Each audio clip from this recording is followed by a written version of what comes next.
오늘 주시는 하나님의 말씀은 마태복음 15장 21절부터 28절까지 말씀이에요. 주보를 참조하시고 우리 같이 교독하도록 하겠습니다. 제가 먼저 읽을게요. 예수께서 거기서 나가사 두로와 시돈 지방으로 들어가시니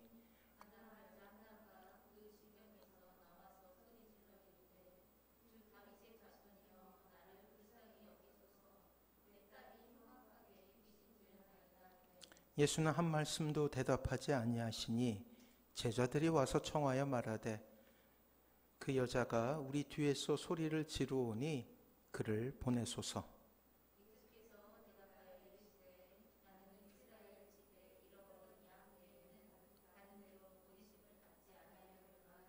여자가 와서 예수께 절하며 이르되 주여 저를 도우소서.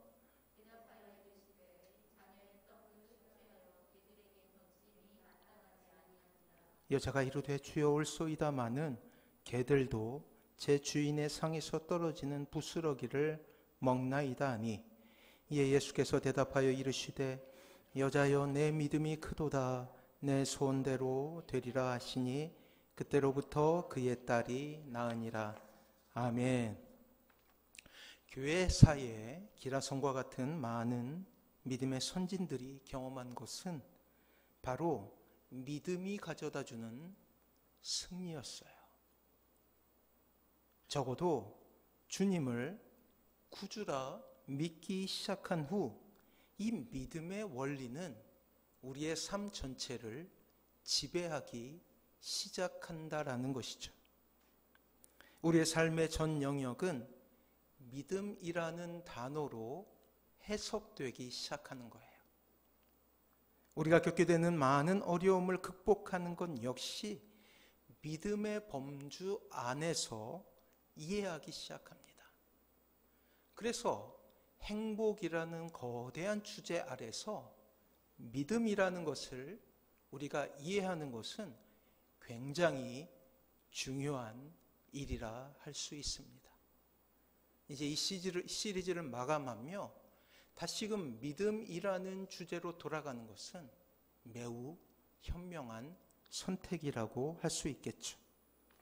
그리고 구체적으로 그 믿음은 하나님께서 나와 함께 하신다는 것을 전제로 한 믿음이라는 것이에요. 우리 생애 최고의 해라는 영화가 있어요. 아주 오래된 그러한 영화이죠. 2차 대전 중 해롤드 러셀이라는 공수부대원이 전투에 나갔다가 포탄에 맞아 두 팔을 잃어버리는 그러한 재앙 가운데 놓이게 됩니다. 그리고 그는 참혹한 좌절에 빠지게 되죠. 마음속으로 이렇게 고백해요. 그를 위로하는 많은 사람들에게 이렇게 자신의 처지를 원망하며 이렇게 이야기합니다. 나는 이제 쓸모없는 하나의 고깃덩어리가 되었구나. 그런 절망 가운데 놀랍게도 하나의 진리가 그의 마음 가운데 다가오기 시작해요. 그것은 바로 잃은 것보다 가진 것이 더 많다라는 진리였어요. 처음에는 두 팔을 잃어버리는 것이 자신의 삶의 전체를 잃어버린 줄 알았는데 그보다 남은 것이 더 많다라는 깨달음이 찾아온 거예요. 의사가 그에게 의수를 만들어 주었어요. 아주 예전의 이야기니 만들어진 의수 역시 조잡하고 그리고 형편없기 짝이 없었죠. 하지만 그것으로 글을 쓰고 타이프도 칩니다.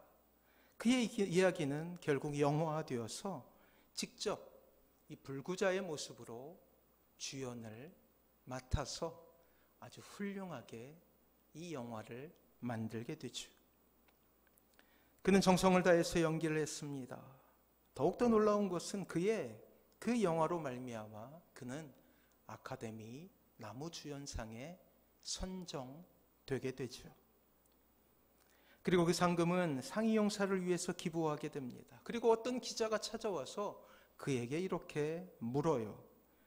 당신의 신체적인 조건이 당신을 절망케 하지 않았습니까? 당연한 질문이겠죠. 그러자 그는 결연히 이렇게 대답합니다. 아닙니다. 나의 육체적인 장애는 나에게 도리어 가장 큰 축복이 되었습니다. 여러분은 언제나 잃어버린 것을 계산할 것이 아니라 남아있는 것을 생각하고 하나님께 감사하며 남은 것을 사용할 때 잃은 것의 10배를 보상받을 수 있을 것입니다.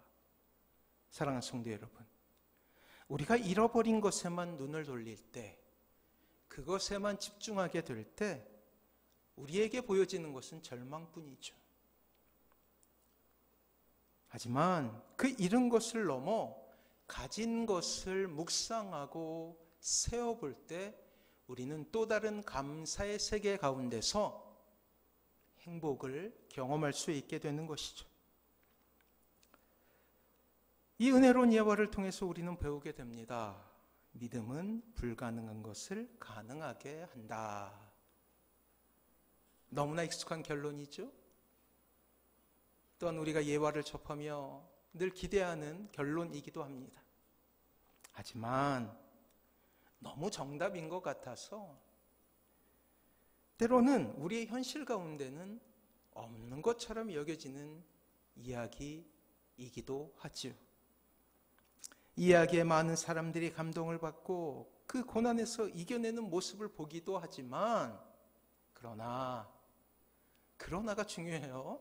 그러나 이러한 고난이 내 것이 되었을 때, 그 주어가 아이가 되었을 때 이러한 믿음, 극복, 이 모든 것은 너무나 낯설고 어려운 과제가 된다라는 거예요. 글으로나 영화로거나 어려움을 극복하는 많은 그런 영과 같은 이야기들을 접할 때 감동은 받지만 그 이야기가 혹시 나의 이야기가 아닌가? 그들이 접하게 되는 실패가 나의 실패가 되었구나 라는 사실 가운데 놓이게 되면 그런 믿음은 어느새 온데간데 없고 절망만이 마음속에 그렇게 남게 된다라는 거예요. 과연 그 순간에 믿음을 가지고 보이지 않는 하나님의 뜻을 볼 수 있을까라는 아주 당연한 진리가 너무나 어려운 숙제가 되어버린다는 거예요. 사랑하는 성도 여러분, 우리는 지난 31번에 걸쳐서 행복은 자연스러운 감정이 아니라 의지적인 결단이라는 것을 배워왔어요.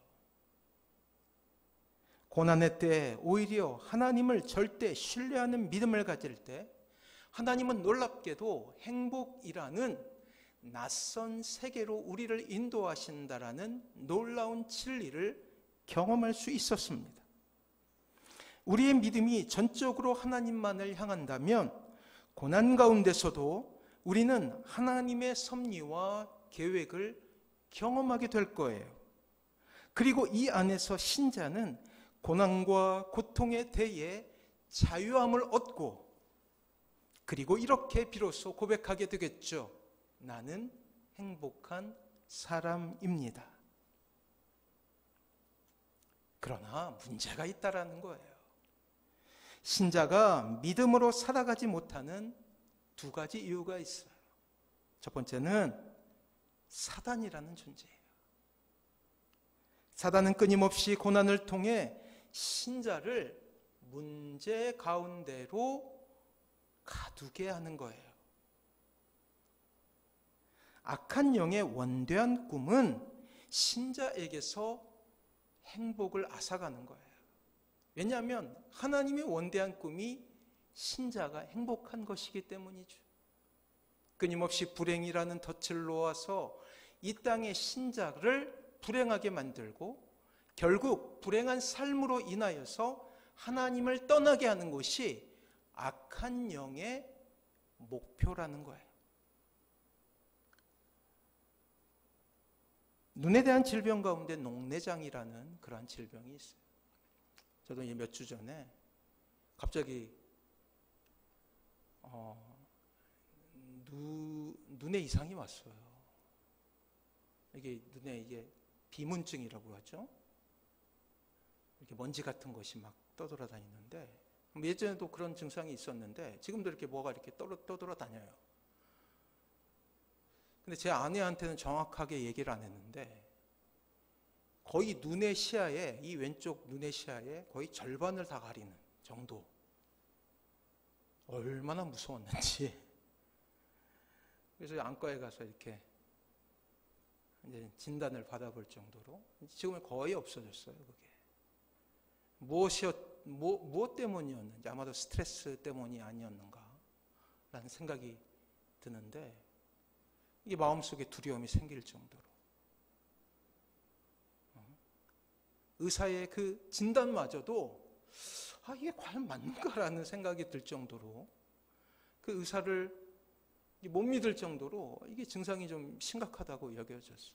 놀랍게도 처방받은 그 인공 눈물, 의사가 처방해 준 건 인공 눈물이에요. 그냥 그거 한 2번 정도 넣고, 그리고 마음을 놓게 되니까 뭐 한 3, 4일 정도 지나니까 조금씩 의식하지 않게 되고, 그리고 더 이상 이렇게 불편함을 경험하지 않게 되는데, 눈에 대한 질병 가운데 가장 큰 적이라 할 수 있는 녹내장이라는 그러한 질병이 있죠.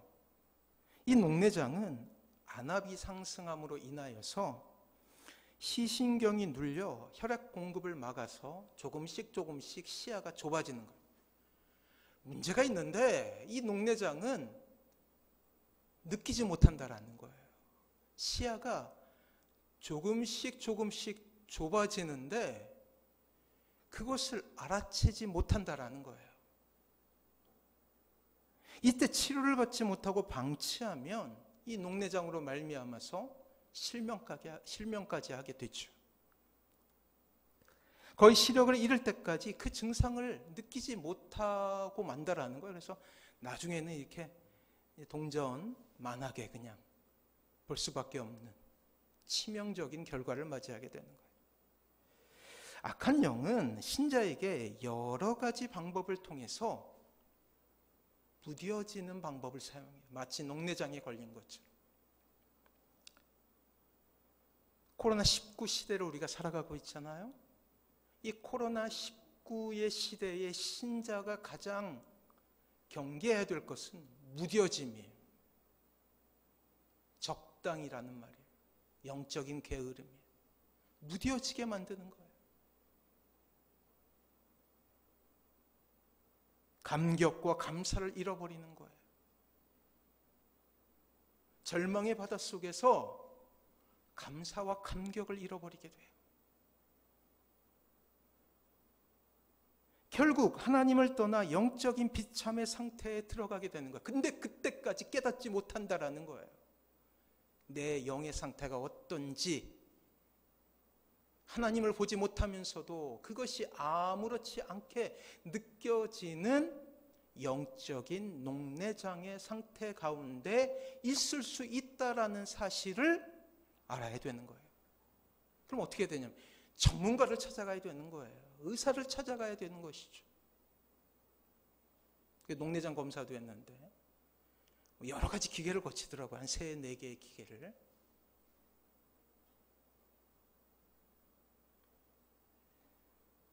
떠나지는 않지만 거의 불신자와 방불한 모습으로 교회의 마당만을 밟을 수 있다라는 거예요. 하나님께서 주시는 거룩한 정서와 행복에 대해서 공급을 받지 못한 채로 마치 녹내장 가운데 시신경이 눌려서 혈액이 공급받지 못함으로 말미암아서 주위가 어두워지듯이 말이에요. 그리고 아예 캄캄해지는 것이죠. 이것이 무뎌짐이에요. 사탄의 공격 무기, 무뎌짐. 두 번째, 사탄의 공격 가운데 이를 방어하거나 대치하거나 이를 공격할 수 있는 그러한 믿음이 없다라는 거예요. 무기력한 신자의 믿음이라는 거예요. 영적인 상태라는 거예요. 사탄의 공격은 상수에 항상 있는 거예요. 그래서 절망에 빠지지 않도록 행복을 사수하기 위해서 우리가 대처할 수 있는 믿음이 있어야 되는데, 안타깝게도 무뎌짐으로 인하여서 믿음을 상실하게 되는 것이죠. 결국 이것은 행복을 완전히 잃어버리게 되는 그러한 원인이 되는 것입니다. 사단의 공격에 대한 최고의 방법은 하나님께 집중한, 하나님을 바라보는 거예요. 이 믿음에는 본다라는 의미가 있기 때문이죠. 한때 베드로는 놀라운 믿음으로 무리를 걷는 기적을 보였던 위대한 사람 아니었습니까? 감히 인간이 할 수 없는 자연 법칙을 거스르는, 인간의 상상을 뛰어넘는 신의 영역, 주님께서만 가지실 수 있었던 그러한 위대한 능력 가운데 동참할 수 있었던 혜택을 입었던 사람이에요. 믿음으로 말미암아. 그러나 그 성경은 그가 물에 빠졌다라고 보도하고 있어요. 그리고 그의 실패에 대해서 이렇게 말씀하십니다. 오늘 주보 한번 볼까요? 마태복음 14장 28절부터 30절까지 말씀 우리 같이 한번 읽어볼게요. 시작. 베드로가 대답하여 이르되 주여 만일 주님이시거든 나를 명하사 무리로 오라 하소서 하니 오라 하시니 베드로가 배에서 내려 무리로 걸어서 예수께로 가되 바람을 보고 무서워 빠져가는지라 소리질러 이르되 주여 나를 구원하소서 하니. 사랑하는 성도 여러분, 결국 이 이야기는 베드로의 실패 이야기예요. 그것은 주님을 바라봐야 할 때 그가 다른 것에 주의가 분산되었다라는 거예요. 주님을 볼 때, 다가오시는 주님을 볼 때 자신의 육성으로 주님께 믿음을 고백할 때 그는 무리를 걸을 수 있는 위대한 기적 가운데 있었던 사람이에요. 그러나 오늘 성경은 그가 파도를 보자, 주님을 향하던 시선에서 이제 그에게 절망을 줄 수도 있는 가능성이죠. 그 파도를 보자 물에서 빠졌다라고 그렇게 보도하고 있어요. 두려움이었죠. 믿음으로 살려하나 자꾸만 파도가 자신의 눈에 보이게 되는 거예요. 그리고 어느새 주님은 사라져 버립니다. 그리고 주님은 구원의 손길을 내놓으시면서 물에 빠져 허우적거리는 베드로를 향해서 정확하게 그에게 이렇게 말씀하셔요. 마태복음 14장 31절부터 32절 우리 같이 한번 읽어볼까요? 같이 읽습니다. 시작. 예수께서 즉시 손을 내밀어 그를 붙잡으시며 이르시되 믿음이 작은 자여 왜 의심하였느냐 하시고 배에 함께 오르매 바람이 그치는지라. 그래요, 정확하게 말씀하시죠. 왜 한눈 팔았니? 라고 말씀하시는 것이 아니라 이렇게 말씀하셔요. 믿음이 작은 자요. 하나님을 향한 우리의 시선이 이 세상을 향하여서 돌려지게 될 때, 그것이 고난이라 할지라도, 혹은 반대 의미로 이 세상의 부함과 이 세상의 권력과 이 세상의 여러 가지 소중한 것이라 할지라도 하나님께서 하나님을 향한 눈에서 다른 것으로 시선이 돌려지게 되면 우리는 혹은 두려움이나 자망 가운데 빠져 물 위에 들어갈 수밖에 없다라는 것을 이야기하고 있다라는 거예요. 사랑하는 성도 여러분, 믿음이 좋다, 신앙이 좋다라는 것은 결국 무엇을 바라볼 수 있느냐, 의지적인 선택이라는 거예요. 그리고 이 의지적인 선택은 결국 우리의 행복을 좌우하는 위대한 일이 될 수 있다라는 것이죠. 신앙의 깊이는 바로 무엇을 바라보고 무엇에 여러분들의 마음을 쏟고 있느냐에 달려있다라는 거예요. 질문 한번 해볼까요? 여러분들은 무엇을 지금 보고 계십니까? 유튜브로 예배를 드리는 여러분들은 무엇을 바라보고 있습니까? 우리에게 필요한 것은 하나님께 집중하는 거예요. 올인하는 거예요. 어떠한 경우에도 하나님을 포기할 수 없다라는 결연한 마음을 가지고 한 걸음을 내딛는 거예요. 하나님께만 집중하고. 오늘 주님께서 가나안 이후에 이제 가나안 여인이라고 불리우는 그 여인을 만난 곳은 두로와 시돈이라는 곳이었어요. 이곳은 유대라는 나라에 접경하고 있는 이방인들이 거주하는 나라였어요. 그러니까 이 가나안 여인, 오늘 주인공이 이 가나안 여인은 이방인 여인이라는 거예요. 신앙이 없었다라는 이야기죠. 그곳은 이스라엘 사람들에게 가장 멸시를 받았던 그러한 지역이었어요. 예수님이 두로와 시돈 출신의 가나안 여인을 만났다는 것만으로도 유대인 지도자들은 예수님을 공격하게 되지요.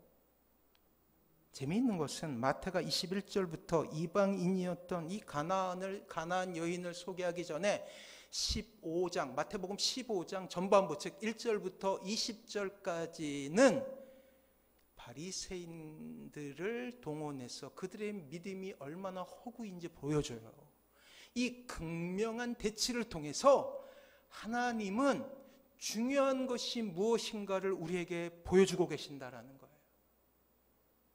허울뿐인 믿음이 아니라 진짜 믿음, 진짜 행복에 대해서 주님께서는 가르치고 계시는 거예요. 신자가 누리게 되는 행복에 절대적인 영향을 미치는 것은 믿음이라고 했죠. 그 믿음이란 것은 무엇일까요? 우선 우리의 외적인 신앙의 모습이 우리의 믿음을 증명할 수 없다는 것을 인정할 필요가 있다는 거예요. 때로 우리는 오해해요, 믿음에 대해서. 오랫동안 신앙생활하면 믿음이 좋겠지 라는 그런 환상에 빠지게 됩니다. 저 역시 모태신앙으로 자라왔으니 근 50년간, 그리고 목회의 길에 들어선 이후 거의 20년 동안 신앙생활을 했어요. 그런데 이것이 자랑거리가 될 수 없다라는 거예요.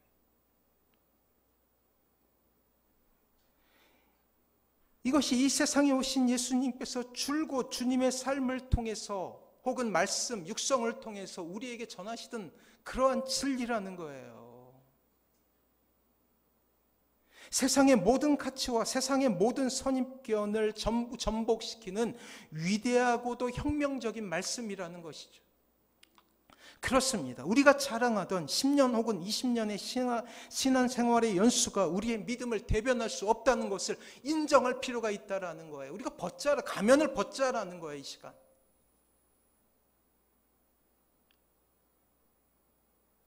모태신앙이라고 하는 것이 모태신앙이라고 자신있게 이야기하는 것으로 우리의 신앙을 증명할 수가 없음을 우리가 인정할 필요가 있다는 거예요. 사람들을 속일 수는 있지만 하나님을 속일 수는 없다는 거예요. 장로이고 집사이고 심지어 목사라는 직분이 그 사람의 믿음을 증명하는 것이 아니라고 주님은 온 삶을 통해서, 결국 십자가를 통해서 우리에게 말씀하고 싶으신 거예요. 가나안 여인을 통해 주님께서는 우리의 선입견 너머에 있는 그 믿음의 세계를 말씀하시고 네가 먼저 가면을 벗으라 라고 이야기하고 계시는 거예요. 오늘 부족한 종이 말씀드리고 싶은 것은 솔직해지자는 거예요. 아무런 문제 없는 척, 행복한 척 하지 말자라는 것이죠. 신자가 행복한 삶을 누리기 위해서 가장 먼저 필요한 것은 자신이 문제 가운데 있음을, 아니 베드로처럼 물에 빠져 있음을 고백하는 거예요. 살려주세요 라고 외치는 거예요. 이 살려주세요, 헬프미, 살려달라고 고백하는 것에는 가면을 벗는 거예요. 나는 헤엄을 칠 줄 모릅니다. 체면을 벗어야죠. 직분을 벗어야죠. 하나님은 인간의 시작과 끝을 통해 하나님 없이는 살 수 없는 존재임을 늘 가르쳐 오셨어요. 나고 죽는 것을 통해서 늘 우리에게 가르치십니다. 나고 죽는 것은 믿지 않는 사람들에게는 놀라운 복음이에요. 그걸 묵상하는 사람이 있다면, 시작이라 할 수 있는 아기, 이 아기의 존재를 우리가 여러 번 우리 말씀을 통해 살펴보지 않았습니까? 아무런 방어 기제가 없어요. 특히 인간의 아기는, 동물들은 이게 낳게 되면 어느 정도 방어 기제를 가지고 있어요. 스스로 걷기도 하고요. 소 같은 경우는 걸어요. 낳자마자. 어느 다큐멘터리 보니까 이 캥거루 있죠. 캥거루 이제 새끼를 낳게 되면 요만한데 어미 이게 주머니에 있잖아요. 놀랍게도 이 조그만 이 존재가 그 어미 뱃속에서 엄마의 젖을 찾아서 꿈틀꿈틀거리면서 가더라고. 놀라운 신비죠. 근데 유독 인간만은 이 아기의 존재 때 완벽하게 무능해요. 우린 배워야 합니다. 이 아기를 통해서. 방어 기제가 없어. 어제 우리 사랑하는 딸 우리 은서가 북한이 뭐냐고 저에게 질문을 해서 이렇게 설명을 해줬어요. 그냥 이제 제가 주의 깊게 봤던 그들의 그 비극, 아기인데 이제 탈레반 같은 경우에는 극렬 이슬람 종파잖아요. 여자들 같은 경우에는 눈만 가려야 돼요. 심지어 다른 곳을 노출했다고 총으로 쏴서 죽이는 일이 있었잖아요. 그래서 그런 곳에 살 수가 없기 때문에 그 높은 그 장벽 위에 그 미군들에게 이 엄마가 아기를 이렇게 줘요. 그러니까 그 아기를 군인들이 받아서 장벽 뒤로 넘기는 모습을 봤어요. 극단적인 선택이죠.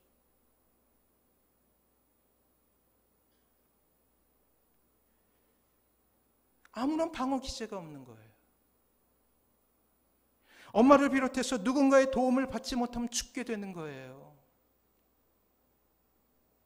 이것이 바로 인간의 존재임을 우리는 깨달아야 합니다. 우리 믿는 우리에게는 진리로, 믿지 않는 이들에게는 경고로, 우리는 아무 존재도 아니다. 인생의 마지막도 마찬가지죠. 건장했던 사람들이 이제 인생의 마지막 가운데 가게 되면 무기력해져요. 아무것도 할 수 없는. 누군가의 수발을 받지 않으면 살 수 없는 참으로 연약한 존재가 되어버리고 맙니다. 저는 이러한 묵상을 통해서 하나님은 성경이 아니더라도 인간의 탄생과 소멸을 통해서 우리에게 가르친다라고 그렇게 이야기하고 싶어요. 이 세상을 향하여서. 이 땅에 일어나고 있는 팬데믹, 즉 코로나19의 상황 속에서 우리가 얻어야 될 교훈은 이 비극적인 상황 속에, 저주와 같은 상황 속에서 놓치지 않아야 될 것은 이 인간의 무기력함을 통해서 하나님을 그래도 우리가 깨닫게 된다라는 거예요.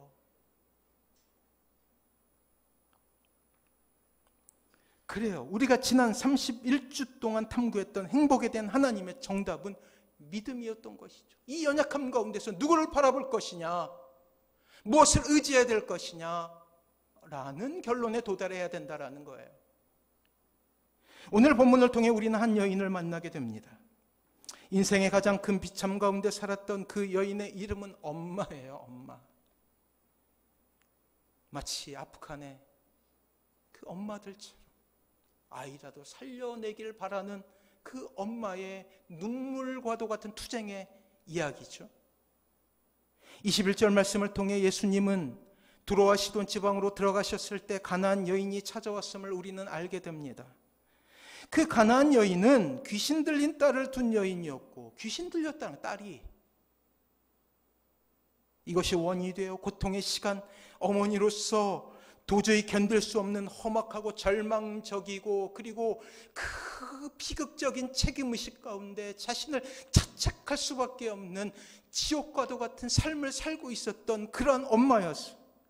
그리고 주님을 만나는 그녀는 대뜸 이렇게 이야기합니다. 나를 불쌍히 여기소서, 내 딸이 흉악하게 귀신 들렸나이다. 그 여인의 소리가 얼마나 절박했는가. 제자들은 이렇게 반응해요. 23절 우리 같이 한번 읽어볼까요? 시작.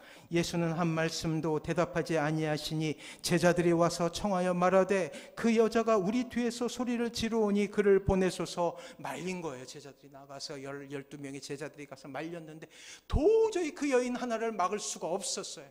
막 소리칩니다. 뭐 속된 말로 표현하면 발광을 하는 거예요. 살려달라고, 살려달라고, 도와달라고, 도와달라고. 가나안 여인의 간절함을 도저히 제자들이 말릴 수 없는 상태가 되자 제자들이 주님께 이렇게 이야기해요. 부탁해요. 그 여인을 말려주세요. 그러나 이러한 가나안 여인의 갈급함은 28절에서 볼 수 있듯이 내 믿음이 크도다라는 칭찬의 말씀으로 끝맺고 있어요. 해피엔딩이죠. 하지만 과정을 보면 참으로 놀라운 신앙의 고백을 보게 돼요. 그녀가 얻은 행복은 그냥 얻은 것이 아니에요. 대가를 치르고 믿음을 보이고 믿음이라는 숙제를 마치고 그렇게 얻어낸 행복임을, 의지적인 선택임을 우리는 보게 된다는 거예요.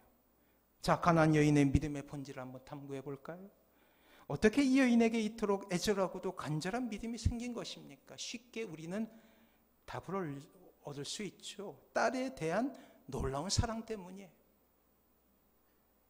하지만 23절의 예수님의 모습은 우리를 당혹하게 합니다.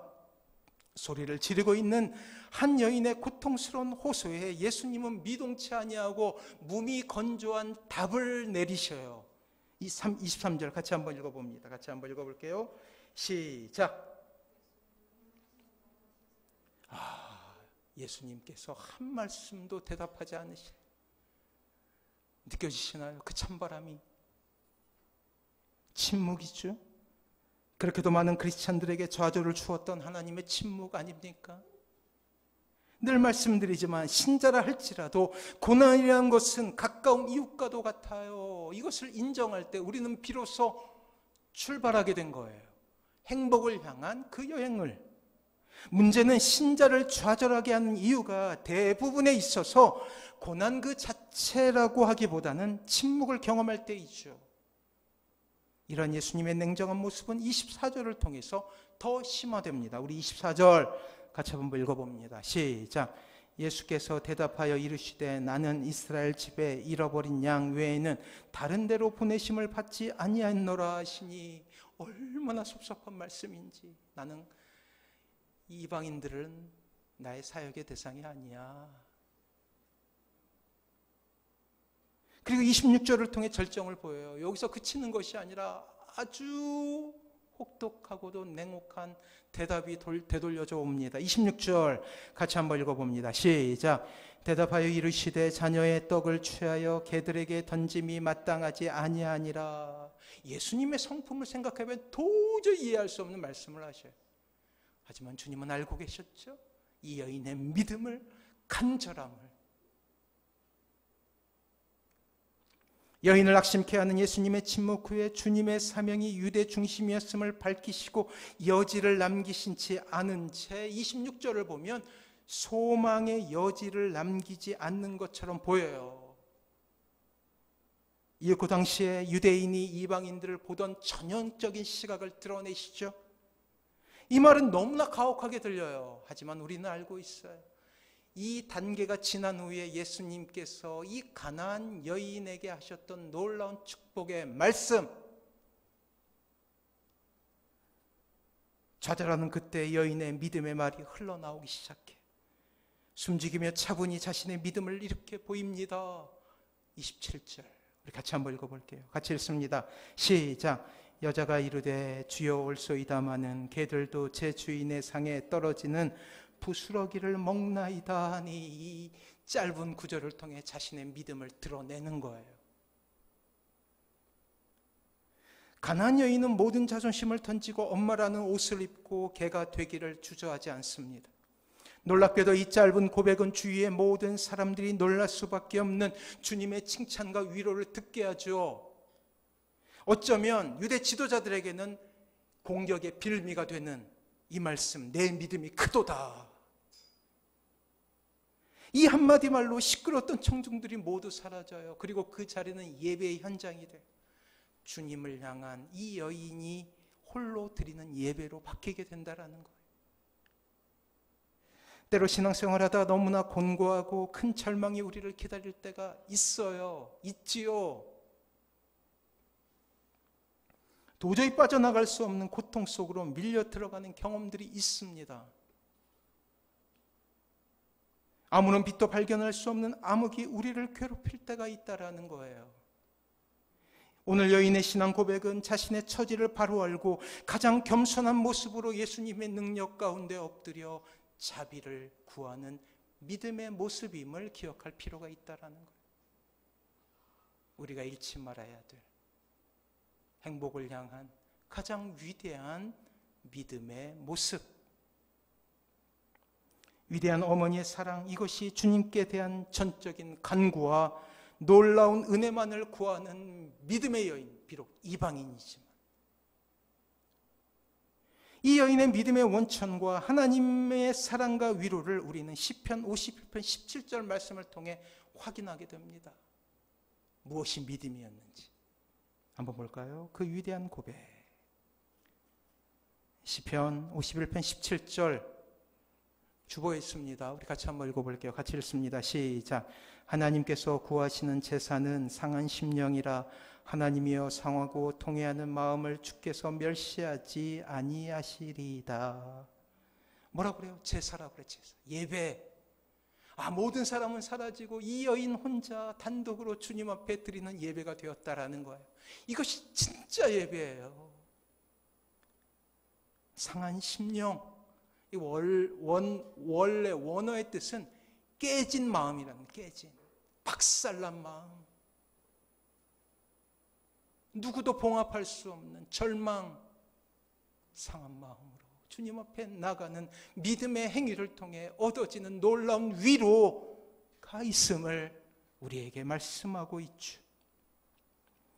사랑하는 성도 여러분, 이 상한 마음을 왜 하나님께 사랑하실 수밖에 없습니까? 그 증거를 우리는 십자가에서 볼 수 있게 되는 거예요.